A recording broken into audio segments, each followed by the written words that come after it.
Diana DiZoglio is absolutely fearless. Born to a 17-year-old mother, Diana DiZoglio grew up housing insecure. After being sexually harassed and forced to sign a non-disclosure agreement, Diana fought to end these secret deals for other victims. I'm Diana DiZoglio.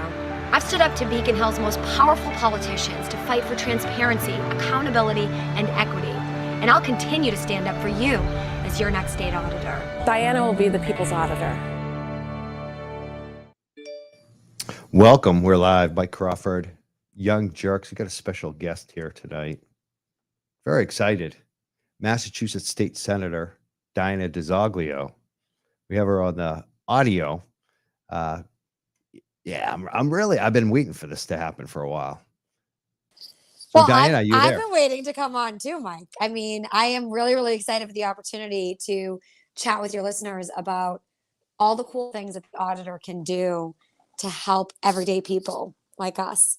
And I think that, look, the auditor's role is really something that's not that well known. And to be honest with you, when you say I'm running for auditor, you get kind of like a face that's sort of like, why? Why would you do that? And I hear often, look, That's you're a the state first senator. question. Yeah. You- So you- people you- will say to me, you're a state senator. Why are you running for auditor? Why do you want to go count beans in a back room? And simple answer is this, my friends. The auditor's role here in Massachusetts is not a bean counting role.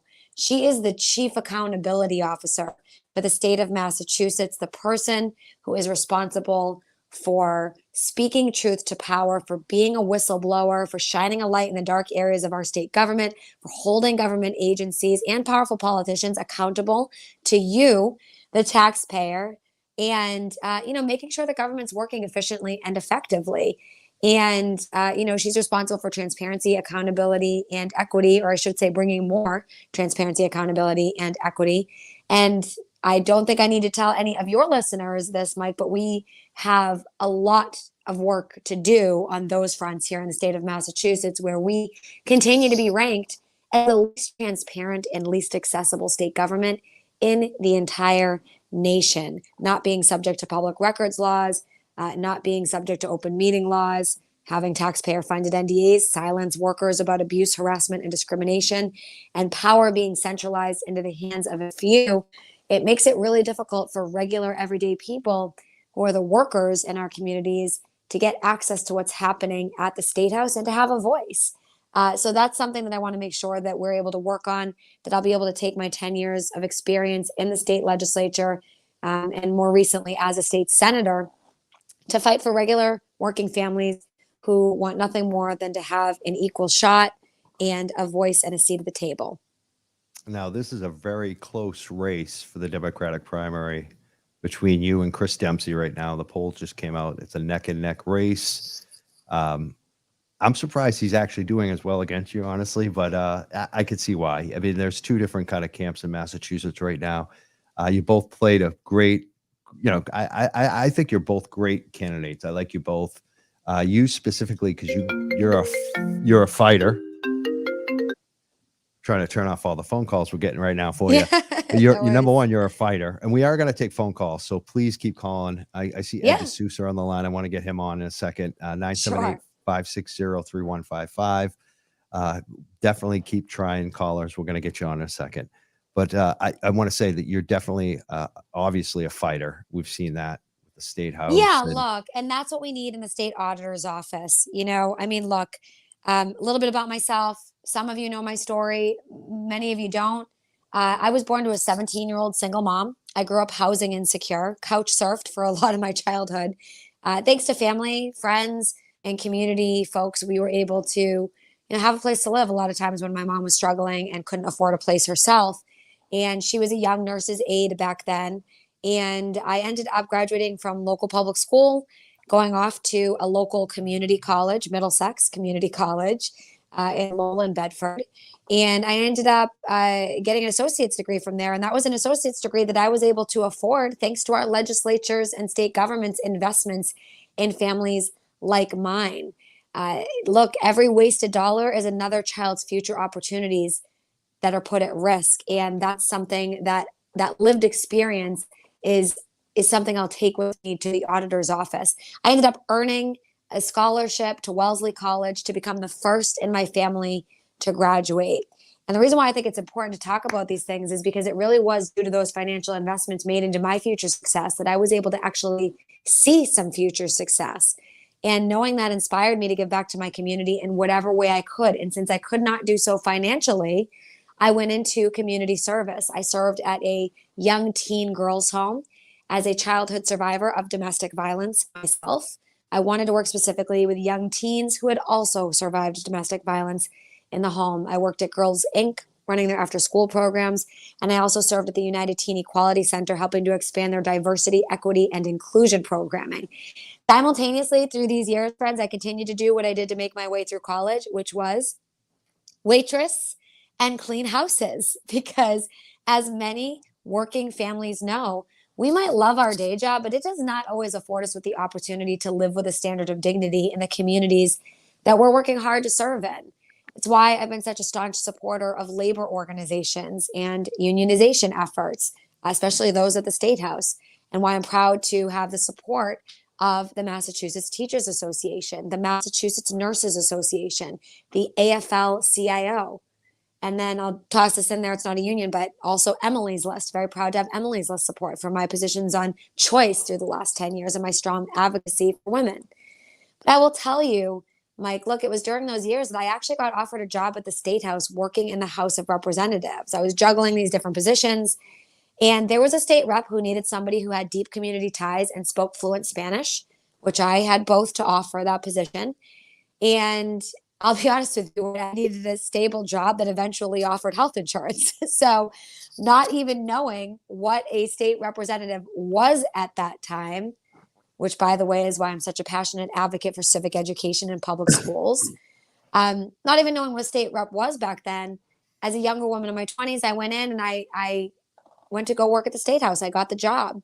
And I learned about all of the great things that our state legislature can do, from investing in early education to public education and public higher education, to fighting against climate change, fighting for environmental justice, fighting for a robust transportation system, fighting for access to healthcare for all.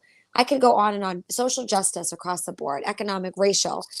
We could go across the board with all the great things I learned about that we can work on in the state legislature and in state government and make a positive difference on. But I also, during my very short time working there, again, as a younger woman in my 20s, this was many years ago, y'all. I'm 39 years old, pushing 40 right now. But You're still back young. then, yeah, thanks, Michael. Young Thank for you. a state senator. I mean, Yeah, I'd say well, 39 's still young. yeah, you know what?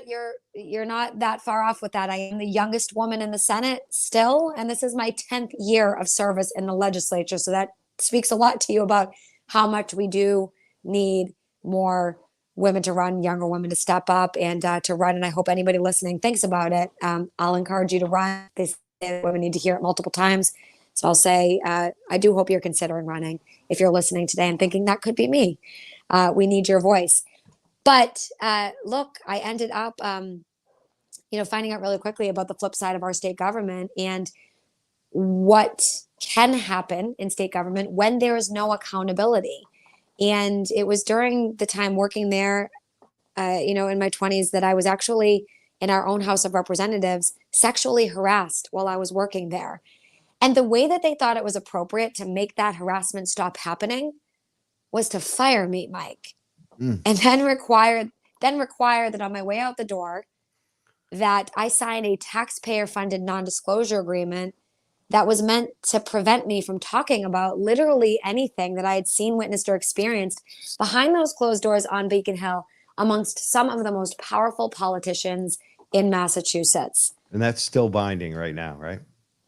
Well, they haven't come after me yet, and I broke it many years ago. So Good I for will you. tell you, I don't believe that it's binding because I actually, when I came forward, and we could talk about this, we made some changes that prevented retaliation on that That's right. front in particular, at least legally. Yeah, you changed the law on that. Politically, not so much. Yeah, But they picked the wrong one with you, which is awesome. Like, another thing, I love that fight that you came back and you won after they fired you. well, Like, yeah, 'cause let me tell so folks, many, because you know my yeah, story, but other people don't. So no, what Mike's talking about is, look, they tried to get rid of me. They tried to dismiss me. They tried to fire me and send me packing. And instead of simply going away like I was told to do and being quiet like I was told to do, I instead ended up running for state representative myself. And a little over a year later, I made my way back into that same chamber that dismissed me as the youngest woman serving in the House of Representatives at that time, and became a state representative. And I will tell you, friends, you just heard my story. This is not something that someone like me ever thought I was going to be doing. I never thought I would ever be running for elected office, especially not a state level elected office. But there I was, elected to serve thousands of people in multiple communities, and it was an incredibly humbling experience. And I knew it was my responsibility to work hard and fight like hell to make sure that other working families in our communities who have also been dismissed, ignored, or disenfranchised, maybe for different reasons, right? But for who have also been dismissed, ignored, It's or happened so many. disenfranchised, I've right? had For people on whatever the show reason, that to it's have so many times. representation, Yeah. At to have so many representation, workplaces. to have a voice. Absolutely. And again, like we have a phone call, so I definitely want to get to the phone call. We have a couple Sure. of people actually on standby, just Bill and Ed D'Souza. We're going to get them right on. Sure. But I also want to mention just quickly that you are responsive as well. Like, you helped us with the cannabis issue. I reached out to you. You didn't know me. You were responsive, showed up, and you helped. Like, that's, for me, I see this all the time, that, because we reach out to people on different things, and you're one of the folks that always gets back. And Thanks, Mike, I because can tell that think you're that from the community because Yeah. you worked in the community, you are the community, you've never stopped being in the community. And I love that you went to a community college. I'm a state college graduate too, working class family, first in my family to graduate. So I love those stories because I think they're really important for people to hear. Huge. And look, we're on the same page. And I think that responsiveness and communication with folks in the community is a huge part of these positions. And folks think, well, you run for statewide office, it's more of like an executive management role, so you don't do that as much. I beg to differ. These are still elected roles, and it's still our responsibility. Of course, you have more people that you need to get back to it, so it might take a little bit longer. But Of course, you do need to make sure that you have your finger on the pulse of what's happening in our local communities. So that communication is incredibly important. And I have a 10-year track record of representing, once again, thousands of people in multiple communities, standing up, fighting for them, advocating for them, even when it's cost me politically at the State House to stand up to my own leadership team. It's one thing to stand up to the opposing party's administration, and say, well, we're going to stand up to the Republican administration as Democrats. It's another thing when you're standing up to your own Democratic leadership team, because power is incredibly centralized at the State House, and bills are passed under a cloak of darkness where very few people have the ability to even participate in what's happening under the Golden Dome right now. I'm a senator saying this. I do not get to read bills before I vote on them quite often. I am required, and that is not for lack of trying. I have got up and demanded at least a minute to read a bill before we had to vote on it, and been denied that opportunity. So, we need to make sure that we have a system in state government that is open and transparent, so that everybody who wants to participate can participate and have a voice and have a seat at the table where the decisions are made. And is that you or me with that beeping in? me. We're getting so many calls right now. No worries. And is that you or me with that? Can you hear that? Yeah, actually. All right. We have Go ahead. You can bring people on the line, because you and I can talk forever. It's funny I want to because make I'm sure we doing get to things talk I've to never people. done before. I have let's see if we have Ed D'Souza here. Can you hear us, Ed? Of course he can. Ed, are you there? Let's do the audio again. Oh, I see. I got to go back to road. Ed, are you there?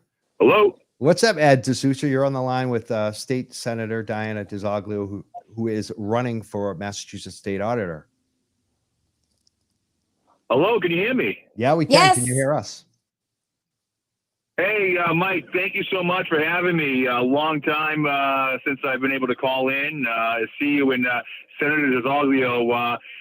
Very happy to hear you on here. I think this is a wonderful outlet for you to be able to broadcast your message. Mike, as I'm sure I probably told you, I met Senator DiZoglio a couple of years ago and have backed her and spread her word whenever I can, and it was an honor. Well, even though I was working for Senator Chang Diaz at the convention this past summer, I sat there and did just as much advocating for Senator DiZoglio as well. Wonderful person, and I think the perfect person for the auditor's position. So much so that, again, she answers everything. Not that she has a million hours in the day to get back, but she finds time. And I'm so grateful that with one of her aides, we were able to locate a new team member that has been working for us for the past year. So much thanks goes out to you. Awesome. Edward, Diana? thank you so much. That's incredible. I'm so grateful to have your support. Look, like Mike said, we're in a very tight race, so every vote counts. Thank you so much for spreading the word and getting the word out there that the primary is an incredibly important election, and there's a lot at stake. So I really appreciate that, Edward. That's amazing. Thank you. Listen, the thanks I appreciate, but it's just this is what happens when you work hard for the people of Massachusetts. And the reason why I'm calling in tonight is there is a segment of people in Massachusetts who tried to bring back the idea that moms and pops can compete in this state for new industry. We already know that some of the old industry that we grew up with, whether it be the local hardware stores, the local food stores, have been, it's history. That's never coming back unless there is a specific thing that is proprietary to that particular business. There's always going to be the bigger corporations buying out these small dreams, and unfortunately making citizens of this Commonwealth work for such a menial wage that they can't just work that job. They have to work multiple jobs just to put food on the table and get those kids the clothes and backpacks they need for school. With the cannabis market, Mike has certainly fought hard for it. I fought hard for it. There's many others who fought hard for it. And we read often that the state has brought in a couple $2 billion since recreational cannabis has become legal. But nobody ever points out that only one segment of the cannabis industry has raked in that money, and that's retail. Now, the majority of that money that is made by retail is only held by a few of those operators. And those operators have consistently played games to put the foot on the throats of small mom and pop businesses aspiring to make it in this industry. And we have received no help. Consistently, lies have been told to the general public that the reason cannabis costs so much is that the cultivators and manufacturers are charging so much. But realistically, the price that cannabis has been going for in the wholesale market has dropped from over to 50% since legalization started in the state. But it sells for the same amount at the retail store. So while the operational cost, which is significantly higher than at the cultivation and manufacturing, continues to go up due to supply chain issues and the recession that we're dancing around, we are being haggled for prices and watching the people we sell to use keystone markups for 130% or more. In 2 years of operation, companies like myself have made very little in profit, oftentimes not having to pay ourselves so we can pay our employees and keep the lights on. The other wrinkle that is not talked about is the fact that retail encourages you to use scrupulous labs that falsify or find ways to give incorrect cannabinoid profiles to cannabis. So if you were to use an ethical lab that reports what the product actually is, odds of you selling to a retail is pretty slim because they want the inflated numbers. And I know I'm throwing a lot at you, and there's only so much that somebody like yourself, even in a new position, can do. But I'm looking for somebody in government, which I know there are people who will pay attention to the plight of the people who took all they've ever earned to try to make it. The organizations that actually pay their employees a living wage, who are willing to make the sacrifice and not take a paycheck in order to pay your employees.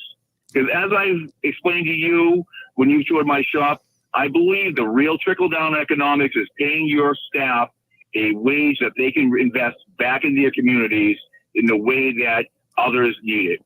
Absolutely. All right. And look, Okay. I'm gonna jump in here, and thanks, Edward. That was an amazing breakdown, and I loved touring your shop. It was a lot of fun. We got some good photos out of that. But look, Massachusetts voters approved a ballot initiative, and you and I could get into this conversation all day long. Let me tell you how I can help as state auditor. Start with. And obviously, there's a lot more that we can get into, but it's going to only take place through conversations like this, right? So that's where, like you said, Mike, the responsiveness, right? We've been talking to people for years about some of the challenges that they've been facing. Massachusetts voters approved a ballot initiative to legalize cannabis, believing, based on the actual text of the ballot question, that equity would be at the forefront. Legalization was supposed to ensure that people who were unfairly impacted by cannabis laws would have an opportunity to succeed in this new industry. But implementation, as we know, has not lived up to these promises. And actually, only 8% of businesses are owned by social equity participants, for example, right? And this isn't necessarily what we were just talking about with Edward, but this is something that's part of my social justice equity audit plan that I want to start taking a look at. That only 8% of businesses are owned by social equity participants, and the industry remains dominated by former medical marijuana companies, which were not subject to any equity goals, right? Our mom and pop shops that Edward was just talking about. We need to support our small businesses, our entrepreneurs, our local families who are trying to break into the small business community. And as auditor, I'll report on the actions of the Cannabis Control Commission and other state agencies to make sure that they're doing everything possible to encourage diversity and equity in the industry. And additionally, I'll be monitoring the licenses to ensure that investors who are partnering with some of these applicants, that they're actually living up to the equity components on their license application. I'll report on disparities between where cannabis revenue was intended to go and how it's actually being spent. State government gets 17% of revenue in taxes. Among other things, the money is intended to be spent on education, for example, substance addiction prevention programs for kids, and supporting social equity in cannabis. But currently, it's very difficult to track how that revenue is actually being spent because, once again, these things are getting done under the cloak of darkness up on Beacon Hill, and we need to shine a light on what's happening. Awesome. I think Ed is still there. I'm going to give you like 5 more seconds because we got Shalene Title waiting on hold. Shalene. Yes. So what do you got, Ed? Thank you so much, Mike. The last point I want to make is I have behind the scenes been working with a number of people that sit on the Mass Committee for Joint Committee for Cannabis. One of the things I had proposed that is starting to make sense, if retail shops have the ability to hold a license to retail, but yet they're able to manufacture pre-rolls or joints, why can't cultivators and manufacturers, a la breweries and wineries, have the ability to sell a small percentage of their inventory to give us a little bit of a boost? The consumer would make out because we would sell at an affordable rate, a small percentage of our inventory. We would make out because instead of watching our products sell for $1.97 a gram, but sold to the consumer at $15 a gram, we would actually be able to make a little bit of profit so we can reinvest in more team members, solidify our business so that we don't have that. We may close down in 6 months. We may close down in 3 months. All right, Ed, I'm gonna let her answer. You asked the question. Go ahead, State Senator. Yes. So I don't know that there's an answer to what he was just talking about, but what I will say is, Ed, we have your back, and I thank you for having my back in this race. And I am incredibly excited about the opportunity to potentially continue to work with you as I have been doing as your state senator, to continue to work with you as your next state auditor and take this work to the next level where we'll have more authority to be able to effectuate a lot of these changes that are long overdue. So thank you so much. I think it's a great idea what Ed's saying too, because like, you have microbreweries in Massachusetts. I got a friend that I used to be a financial advisor with that runs one, Riverwalk in Newburyport, next to Ed, which is River Gardens. So you got two different, and Riverwalk can sell the beer directly to the customers. Right. Ed can't. He has to go to a middleman that's ripping him off. So I would definitely hope that Ed can be able to sell his product directly to me as a customer, just like my friend does. We need reports, we need reforms, and we need to shine a light on where those reforms need to be made. And that's something that the auditor's office is able to do. So I'm excited to use that authority to be able to potentially help. But it's great to be on here today and start the conversation. Yeah. We also have Shalene Title. She's been waiting. I'm going to get her on. Hello, Shalene Title. Can you hear us? Yeah. Hi. Can you hear me? Yeah, we got all the big time people coming in today. We got state senator, former cannabis control commissioner. I'm sorry, screw them up with the names. Shalene Title.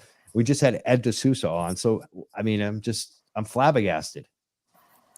It's been a while since I've been on. Nice to be back. Yeah. So I'm sure you probably have some questions as well. I do. You actually addressed something that I wanted to say, which is that I noticed about Senator DiZoglio right from the beginning of my term, especially when there was a lot of stigma around cannabis, that she was really digging in and she was talking to constituents in her district. And we would show up at the same time often at STEM Haverhill, which was one of the first economic empowerment and women-owned business. And I definitely noticed that difference where a lot of officials will say the right things, but they're kind of saying it from their office, where she actually goes out, talks to people, calls people back. So it was really nice to hear you mention that earlier as well. Hey, thanks, Shalene. It was great to see you recently at Caroline's fundraiser that she had up in the golf tournament, and to talk about economic empowerment. There were a lot of women-owned cannabis businesses that were represented there, and Shalene came out to actually support. And Shalene and I actually got to know each other when one of our local recreational shops, in particular STEM Haverhill, that you just referenced, actually was having some tremendous challenges in getting their license. And I remember as the senator for that site, and for Caroline, who was trying to open that site, we had been fighting tooth and nail to try to help, but there were so many arbitrary restrictions and red tape and all sorts of things to get through. And it was incredibly difficult to navigate. And it seemed like there was roadblock after roadblock and then hurdle after hurdle for her as a social equity applicant. And Shalene was amazing. And I'm sorry, I got to say it right back to you. Talk about accessibility. I, as a senator, looking for information to help a constituent to be able to access, what she needed to be successful for her small shop that she was trying to open to create job opportunities in our community and open up her small business. When she was facing those roadblocks, Shalene was the one that I contacted to ask for assistance and to ask for, advice on a potential path forward, and to learn more about what was actually happening and why it was happening. And she was able to provide some insight. I was able to learn from her and then take that knowledge and then go to bat for that local recreational establishment. And, they were successful as a result of this team effort where everybody came together and pushed forward. And, now we see a really successful small business in the city of Haverhill that is thriving right now, but not just using that thriving for themselves. They're taking the work to the next level by empowering all of these other folks who also are facing some challenges, and making sure that they have resources as well, and helping to connect them with the assistance they need to be able to succeed. So I really do look. I know that I'm preaching to the choir here, but staying together and communication and taking the work that we've been doing on making sure that we have transparency, accountability, and equity from our state government to the auditor's office. The auditor's role is one in which you can effectuate tremendous change by opening up state government to look and see where the challenges are taking place. We talk a lot about, in auditing finances, and everybody, thinks immediately, I shouldn't say everybody, but most people, when I talk to them, they'll think, oh, you're going to audit, so that's all finances, right? And it is partly finances, but it's also something that has to do with qualitative audits, where you are able to actually look at the processes and the procedures that are taking place in various state agencies and across state government and do a qualitative analysis of what's occurring to see if those processes, if those procedures are actually benefiting the residents in our communities or if they're harming them. And if they're harming them disproportionately so. For example, look, our state contracting here in the state of Massachusetts, only 0.005% of our state contracts, which is in the billions of taxpayer dollars annually, only 0.005% go out to minority businesses. And GBH has done some great reporting on this, highlighting those disparities and the lack of diversity, the lack of equity in state contracting. And we hear pontifications at the State House all the time about the importance of DEI and all of these different things. But yet, when we actually look at what's actually occurring, even after all these years of us all talking about this, we still have only 0.005% of state contracts that go out to minority businesses. That is completely unacceptable. So I, in my social justice and equity audit plan, which can be found on my website, have put as my the top three priorities on that site are auditing and investigating these state contracts and these procurement processes to find out where we can be more equitable across the board, because the auditor does have subpoena authority to go in to state contracts and to require the production of documents, the production of testimony, to be able to get to the bottom of what's occurring. And this has usually been used for, to check in on privatization efforts, or in other areas where contracts need to be reviewed to make sure that there are no errors or, nothing was missed and everything's going the way it's supposed to be going. But I want to take that work to the next level, and I want to make sure that we're using that power and that authority of that office, which is, it's a lot of authority to be able to look at these contracts to make our government more equitable across the board. And I think that is something that, since we're talking about cannabis, that's something that absolutely can help to shine a light on where systems are failing across the board. And hopefully, as well, as you're talking about, Jillian, help the cannabis industry as well. Shalene? That's really helpful, especially there's probably a lot of listeners that are like me that only pay attention to cannabis when it comes to policy and don't necessarily know a lot about what an auditor does. Can you talk about, I know tax revenue is a really big issue because it does not seem like the tax revenue is going where it's supposed to go for cannabis and probably in other areas as well. What could the auditor do about that? Yeah, so the reality is that, look, when we voted on that provision, on that ballot question, and it passed and it came back, it was incumbent upon the legislature to respect the will of the voters. And while the legislature did pass a piece of cannabis legislation, it was not, something that was actually subject to the terms of what was on the ballot, in that the revenue that is coming in be spent in certain areas and earmarked to certain areas, right?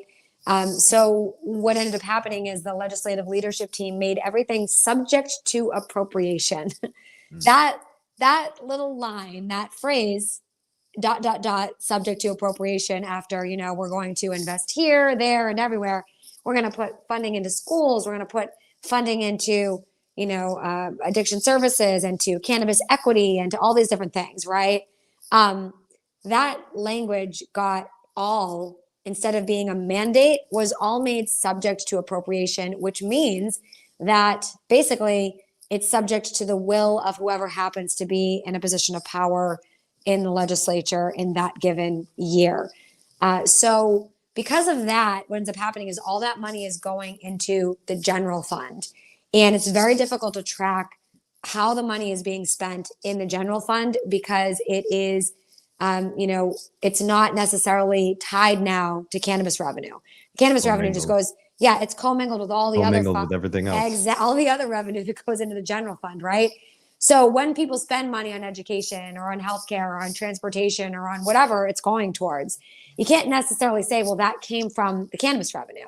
So what I would do, Shalene, is start with the basics, right? And we're talking about day one. Start with the basics of working together with you, for example, and folks like you who have a deep knowledge and understanding of this issue, to use the bully pulpit of the office to, number one, call for changes to that as a statewide office holder, but also do an analysis of how much we actually receive, and then how much how much has potentially been increased through the years, right, in certain areas. So if we were going to add all of these other funds to certain agencies or to certain organizations or to certain areas of government, so to speak, let's look at first and just do a comparative analysis to start with how much we were spending years ago and how much we're spending now, and then look at how much we have in cannabis revenue coming in, and see if we can show, if there is a disparity there or not. We should be able to know if there is. So I would start there, and the rest of it is, again, making sure to use the bully pulpit of the office to make sure that those funds are separated from the general fund, so that there is transparency around how much is coming in and then where it is going. It's one thing to know how much is coming in. It's another thing to know where it's then going. And taxpayers deserve to know where their tax dollars are being spent. It's a simple matter of transparency and accountability. Awesome. Thank you so much. Shalene, do you have any last comment or? Yeah, last comment before I drop off, thanks, is that, well, first, I just want to make sure that I correct that now the legislature has passed a bill and we do have tax revenue going to the Social Equity Trust Fund. And Senator, you were a big part of using your current bully pulpit for that from the beginning. So kudos to you and your colleagues.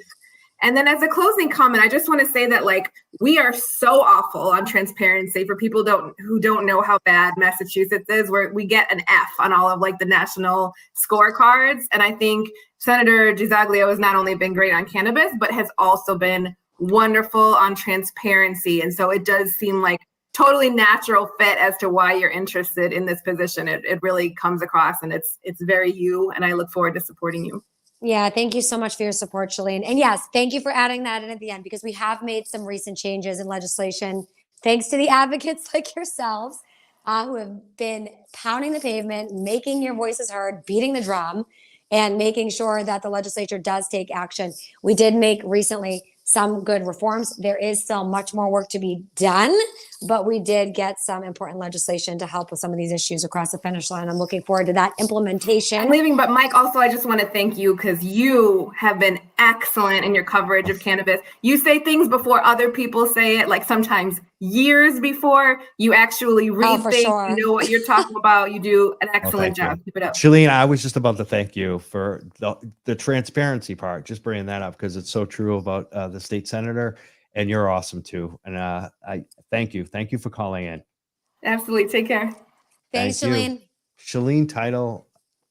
It's funny. I end up defending Shalene a lot now from some of my cannabis activist friends who are more extreme than me. Let's put it that way. She's awesome. She is. I don't. Shalene has been an incredible resource Yeah. to me and to my office and to the residents in my district. I have to say, Mike, I mean, look, we've had questions here and there, and as a legislator and as an elected official, you need to be a Jack and Jane of all trades, right?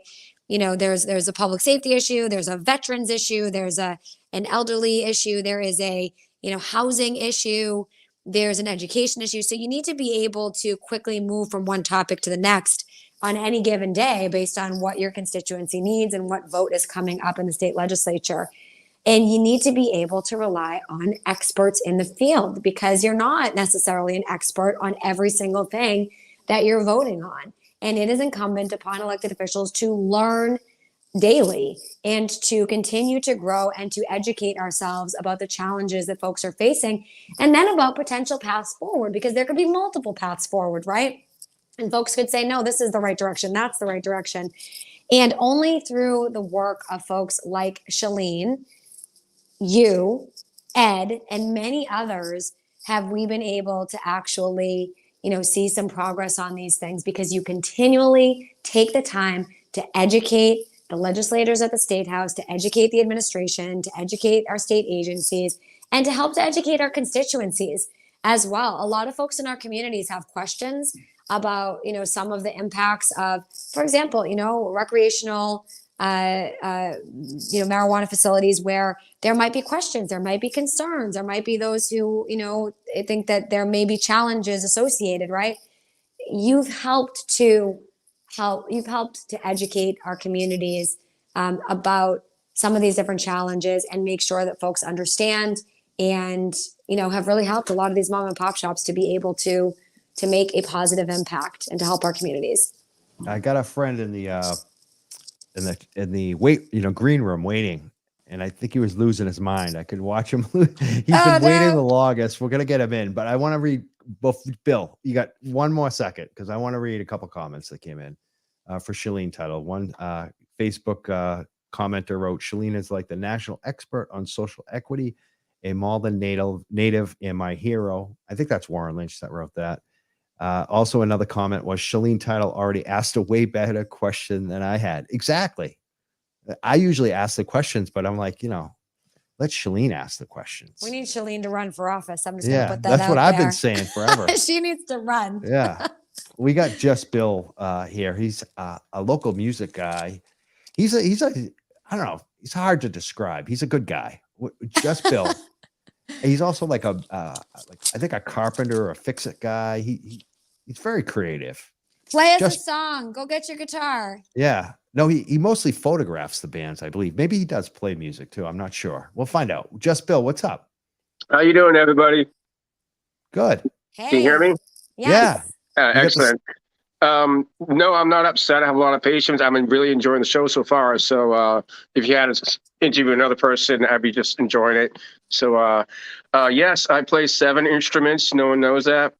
That's awesome. That is awesome. But I love his music, but I also love people, and I love listening to everyone else's music. So for the last 20 years, I've been a rock photographer. I go out to local shows. Before the pandemic, it was every week. And I don't care if you're famous or not. If you entertain an audience, I want to get your picture. And every photo I take, I want to make you look like a rock star or someone famous.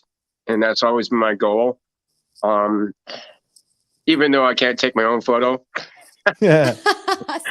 Selfies are tough for all of us, I feel like. It's I terrible. feel like some people get it down, but they have a science to it. But I haven't figured out that science yet either, so don't feel bad. I don't feel bad. I know you have a good question. I want to get to the question, but I also want to note that I've seen State Senator Diana DiZoglio in video singing, and it quite well. So maybe you want to start photographing her as well when she's singing. It's an idea. But I'm not planning on quitting my day job. I try to be a karaoke queen, but we're not quitting the day job yet. And my day job is, yes, I've been a carpenter all my life. My last name is Woodworth. My family's been here since 1630. We built ships in the 1800s for the United States government until they started making them out of metal. So it's in my and right now my current job is amazing. I build movie sets for a living. I'm working for Sony movie production right now, and we work really hard.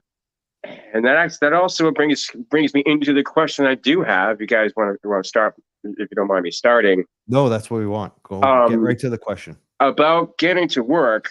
I mean, I sent out 166 emails on Tuesday night because I was really concerned about losing my job because the RMV is horrendous right now, more than horrendous than anyone can think of. But before I go into that, I just feel as though Massachusetts really doesn't really have a worry about its citizens getting to work, from the MBTA to the RMV. I mean, we all know what's going on with the MBTA, And that's really, I mean, people have to get to work. But then my vehicle last week became dangerous to drive. So as an adult thing, I got a new vehicle, but I didn't realize I would have to wait 2 to 3 weeks to put it on the road because the RMV is so backed up and screwed up. And that's what I went through. I mean, I went to 5 different places. I mean, the first place I was in Watertown on Tuesday morning. I was there for 4 hours, and then they just sent me away. And it's like, and then they're telling me I have to like make an appointment, but the appointments are 2 to 3 weeks out. And I can't take 2 to 3 weeks off because you guys can't look over 3 documents in stamping. Yeah, Bill, you're not alone in this. Our office, one of the calls we get most in my Senate office right now. And, just to remind listeners, I am running for state auditor. I'll be on your ballot statewide on Tuesday, September 6th. Please vote for me for state auditor.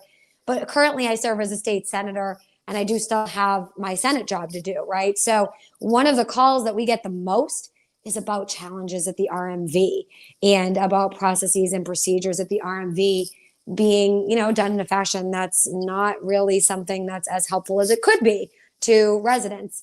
And we have seen this, not really start to subside since the pandemic shutdown period actually finished. There was a lot of catch up that needed to be done. Certainly, we understand that was a time that was unprecedented, but it's time to start getting back on track now. It's been time to get back on track for quite a while now. So I am committed to conducting an audit of the RMV. And actually, when I first started talking about this, it was when we had that situation in Brockton where there was the scandal, so to speak, and it was found that potentially a couple thousand people had actually gotten their licenses without actually even taking a test, which is a huge public safety issue and it's a huge accountability issue.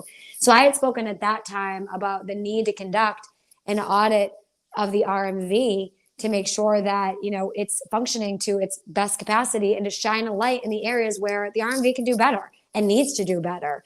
And I'm just going to add to that right now, just because this is something that we're all seeing on the news every single day. Every time we turn on our phones or televisions or read the newspaper or whatever, or even talk with friends or try to take the train to work, the MBTA is literally catching on fire right now. Speaking of, the RMV and transportation related matters, I have committed to conduct a safety audit of the MBTA and have been working together with the MBTA Inspectors Union to identify some of the areas that we can start with in a safety audit to make sure that workers and riders are protected. This is something that has happened because of many, many, many years of a failed system of a failed transportation culture in which management neglected the needs of workers and riders and safety protocols. And now everybody is paying the price. So one of the first things I plan on doing as well is a safety audit of the MBTA, in addition to working on the RMV challenges and shining a light. Now, again, just to be clear, the auditor, the role of the auditor is to be the whistleblower, the person that speaks truth to power, the watchdog, and the person that helps to shine a light in those areas of state government where folks say, hey, there's an issue here, there's a challenge here, this process is not working out, and it's creating struggles for working families in our communities. The auditor's job is to go in and say, all right, well, let's talk about this and let's look at what's happening and let's open up the books and let's open up the process and let's see where the process is failing our families and our communities. So I'm excited to get to work on that. And I hope that you'll be calling my office to chat with me about your experience. Hopefully when I'm your next state auditor. I can't do that without your support though. So I do ask for it and look forward to hopefully getting to work on this issue alongside of you. What do you think, Bill? Oh, that's fantastic. Actually, when I got to the end of the night on Tuesday, I was like, I don't want people losing my job. There's no way they're going to let me take 3 weeks off or 2 weeks off suddenly. And I did something I never thought I would ever do, but I was like, what am I going to do? So, well, if I'm going to lose my job and if I'm actually going to get my truck and go to the unemployment office, that's not good. So I emailed 166 representatives of Massachusetts, and it actually works. And that whole thing just changed. But I was like, oh, this is not going anywhere. And I woke up the next morning. You I was realize that they work for you for the first time. Yeah, I think that's a problem we have. I do. I think that's a big. Bill and I were talking about this offline a little earlier because, I think so many people don't have any faith in the system, and it's like you just got to try. You just got. And Bill did try it. You got results, right? Yeah. Well, I was like, this really changes everything for me. It's like, well, wait a minute. We should be contacting you when there's an issue instead of like getting mad at it, because I feel a lot of us do, and just lose faith altogether. So well, you can't lose faith altogether unless you make a phone call. I mean, I really didn't believe anything was going to happen to the next, and of course, at 9 o'clock the next morning, I'm getting responses. And they got me in, and but I also reminded the people who contact me on Wednesday morning and say, that email was not about just me losing my job and not able to get in the RMV. That email is about me. Everyone's got this problem. That's I mean, the post I posted, I said, hey, I posted on Facebook, on social media saying I'm having problems on the RMV. And next thing you know, it was a whole list of people telling me all the things the difficulties they have. And it's like, I saw your post, and it's a big problem. I thank you so much for calling in tonight, Bill. I hope you do follow up with the senator. Are you voting on Tuesday? You're voting on Tuesday, right? Of course. Now, since I met, Yeah, please make sure you go to vote, because I'm totally polling voting. neck You and gotta neck, and vote. I need your support. We're gonna get you more involved. You become I a enjoy believer with voting. me. We're literally my opponent and I are in a dead heat, so as they say, as I've been reading. And The it's new actually poll came out. It's going to be really close. according to the polls. So I will tell you, the only poll that matters is the poll on primary night, That's right? So Tuesday night. we need to make sure that y'all get out to vote, and I do respectfully ask for your vote. I've been working incredibly hard alongside of many of you who are listening, that some of you have jumped on, which I appreciate. We actually and have we one need to more. continue. We need to continue this good work. We need to continue this good I'm work. gonna get rid of Bill. I'm gonna add one more person. He's been waiting to. Bye, Bill. We have Warren Lynch. Warren Lynch, you got to be quick because we're over time. She's Hey, giving us way Warren. more time. Yeah. Hello. What's going on, my friend? So you're basically saying to us that when you're elected as state auditor, that Mike Crawford can come and tell you about stuff. Him and Shailene Title can come and tell you stuff about cannabis, and you'll look into it in the auditing process, and maybe the MBTA too. Well, Shailene and Mike have had a seat at my table for quite some time now. And hopefully the table will be a little bit bigger, and we'd love to include you as well and hear your comments and your concerns. And so the answer is yes. And then regarding the MBTA, yes. Have you guys planning on conducting ever a talked? safety audit. Actually, Warren as senator? No, okay, because Warren is very active in Malden as well. He some people, they either love him or they are scared of him. Well, I mean, that sounds familiar, Mike. Yeah. I think all three of us necessarily actually have, not everyone's a fan of my fight for transparency, accountability, and equity. Yeah. In particular, the Beacon Hill establishment. But I will tell you, it's the right thing to do. And hey, if you don't stand for something, you'll fall for anything, right? So thanks for your advocacy. And I hope to earn your support. And if you live in Malden, please tell your friends, tell your neighbors, tell your family, send some text messages out, post on social media, do whatever you're going to do to get the word out there. We could use your support to continue to do this good work. Yeah, you got my support now. I mean, you're gonna listen to Shailene Title and audit the Social Equity Fund. That sounds great to me. I'll tell people to vote for you. Thank you so much. I can't do it without you, and I'm very, very grateful. Hey, it's great to have been here. Thank you so on much, the Young State Senator. Jerks. Super excited. You killed Can't wait to come back on. I really, really appreciate it. And look, it's been the humble honor of my life, and I mean that sincerely, to have been able to serve my communities locally in the Merrimack Valley for the last 10 years. I'd love to be able to serve the entire state now in a capacity that allows me to effectuate changes through auditing, investigating, but also reporting on some of the areas that we can and must do better in state government. and help to advocate for the changes that need to be made once we identify where those gaps are. I can't do that without your partnership, though. So I do want to say thank you, Mike, for your partnership. Thank you to all of our listeners who have been advocating and speaking to your elected officials and spreading the good word and working together to make sure that we make positive changes in our communities. Look, a lot people running for office like myself, we can't do anything that we do without your interactive support. So thank you so much. Thanks for, continuing to educate us all, for working together with us. And I look to bring your voices to a statewide level and be the people's auditor and represent everyday people who want transparency and accountability and equity from their state government.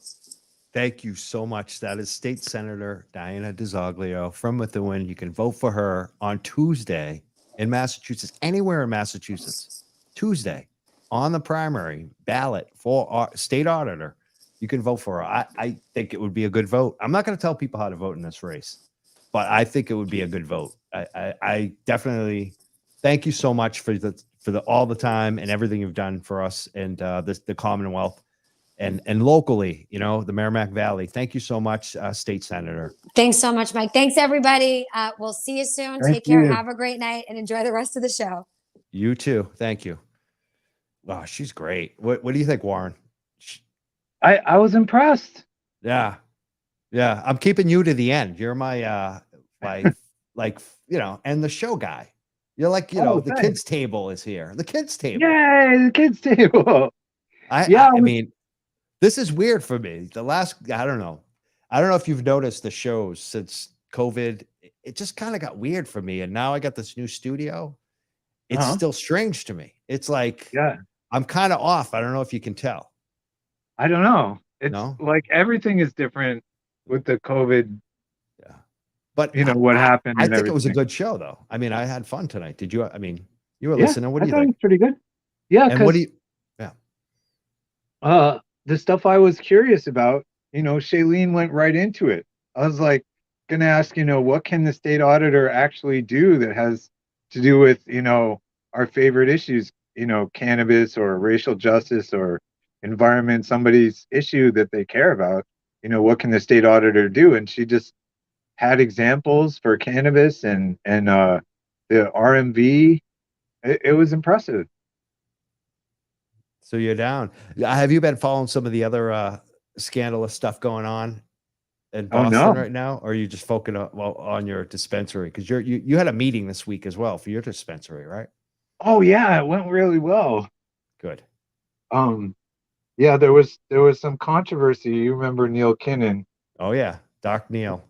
Yeah, he was there and he had a lot of concerns about us, but I missed out. I had a good show last night, but that was last night. I would have loved to be there to see Neil Kinnan. Oh man. Oh well, you should come to the next one. Maybe. Like the half of the questions that he had for us, audience members answered them for us. I bet.